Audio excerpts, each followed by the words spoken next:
Tomorrow is HIV, AIDS, and Aging Awareness Day, and a conference will be held to help educate people about living with HIV. News Channel 3's Peter Downs spoke with a presenter for the event about the stigma still being seen against those living with this disease. Carl, it's great to see you. You and I go way back to our time at ABC in Los Angeles, and now you're part of a virtual event on behalf of DAP Health. Tell us about it. Yeah, look, this is great. It's virtual. I was so excited. They contacted me and I said, oh, yes, I get to go out to the desert. But we're still not wearing masks and people still have a problem getting vaccinated.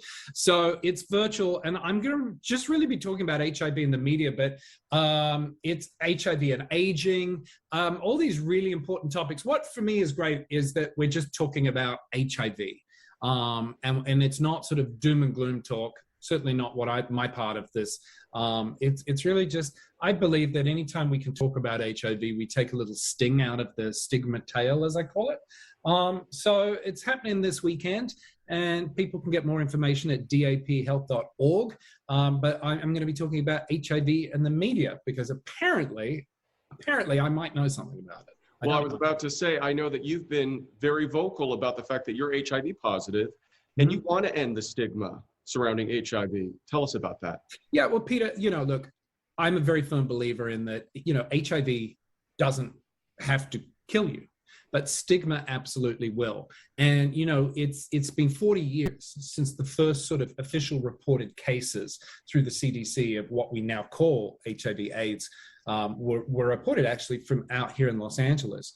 And here we are 40 years later, and most of the population, in a recent study that GLAAD did with Gilead Sciences, most of the US population still doesn't really know about HIV. And more than 50% of people say that they would avoid someone with HIV.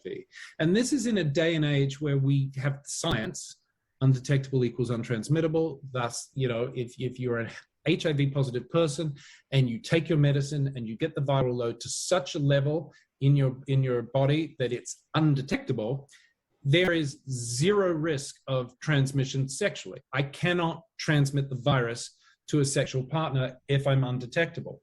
So it's really, in this day and age, it's considered a chronic manageable illness, which high blood pressure is that, diabetes is that. And I don't know about you, Peter, but personally, I'd rather take one tablet with my breakfast and my multivitamin than have to prick my finger several times a day to check my blood sugar levels. You mentioned some of the advancements that have been made over the past 40 years. I know the conference is specifically focused on HIV and aging. Mm-hmm. Have things gotten easier for folks who do have HIV and are aging? Well, I think things have gotten easier in the sense of treatment and survival on the medical and science side of things. Absolutely. So on the social side, I don't think so. And again, stigma has a lot to do with that. There is a big problem in this country in that, especially around HIV and aging, people did not expect to live. In the 80s and early 90s, you were going to die. And now we have a lot of people who thankfully did not die.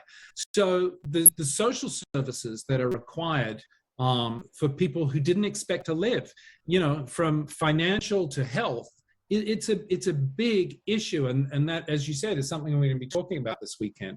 But, when it comes to, sorry to bring it back to stigma again, but when it comes to that, there is still a lot of isolation. There's still a lot of internalized stigma and fear amongst people. And so it causes a lot of people, and I can only speak sort of from my perspective as someone who's been living with HIV, since 2007, certainly not as a long-term person, but, a lot of people are afraid to step out of the box and fear rejection. And, with this COVID pandemic, it's put a lot of people back in that box of fear as well. So yes, we've made great strides in medicine and science, but boy, do we still have a long way to go when it comes to taking care of each other. Thanks so much, Carl. Good to see you again, friend. Thanks, Peter. Good to see you too, mate.